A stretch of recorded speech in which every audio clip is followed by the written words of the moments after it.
ఎవరికి ఏది కరెక్ట్ అనేది మనం పేషెంట్ చూసి చెప్పాలి. అండ్ ఎవరు చెప్పాలనేది కూడా చాలా వరకు ఇంపార్టెంట్. ఏ డాక్టర్ చెప్పాలనేది కూడా important.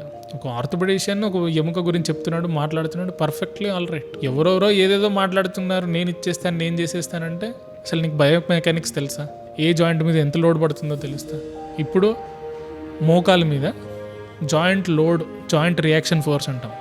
Joint reaction force will be 4 times, అంటే 4 ఇంతలు, మన బరువుకి 4 ఇంతలు జాయింట్ రియాక్షన్ ఫోర్స్ పడుతుంది. అంటే నేను ఒక 100 kgs ఉంటే మోకాల పైన ఒక 400 kgs జాయింట్ రియాక్షన్ ఫోర్స్ అనేది క్రియేట్ అవుతుంది. ఇప్పుడు మెకానికల్ అలైన్మెంట్, బయోమెకానిక్స్ తెలియకుండా మోకాలు అరిగిపోయినప్పుడు వంకర అయిపోతాయి కదా, వంకరలు ఉంటాయి. వాళ్ళల్లో ఇంజెక్షన్ ఇచ్చేసి మీరు వంకరనే నడుమంటే ఏమొస్తుంది?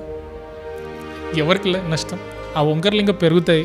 ఫ్యూచర్లో ఆ ఎముక పాడైపోతుంది, మళ్ళీ సర్జరీ చేయలేని పరిస్థితి, కాంప్లికేషన్స్ పెరిగే పరిస్థితి. చాలా సింపుల్. ఎవరికి ఇవ్వాలి, ఎవరికి ఇవ్వద్దు అనేది ఎవరు డిసైడ్ చేయాలంటే ఆర్థోపెడిషియన్ డిసైడ్ చేయాలి.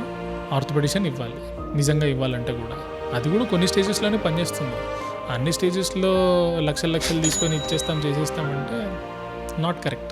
సో ఫైనల్గా అంటే చాలామందికి స్పైన్ ప్రాబ్లమ్స్ వచ్చే ఛాన్స్ ఉన్నాయి, అదేవిధంగా బోన్లో కూడా చాలామందికి ప్రాబ్లమ్స్ వస్తూ ఉంటాయి.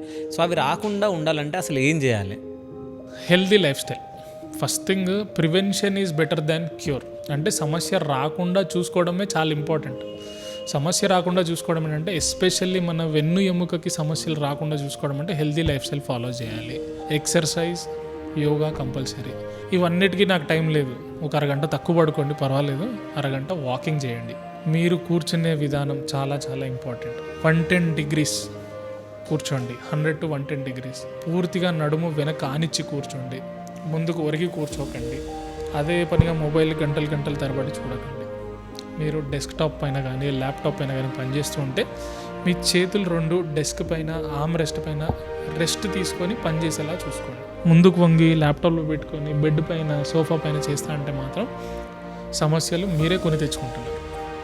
So walking, exercise, yoga, healthy life style and obesity అంటే ఊబకాయం రాకుండా జాగ్రత్త.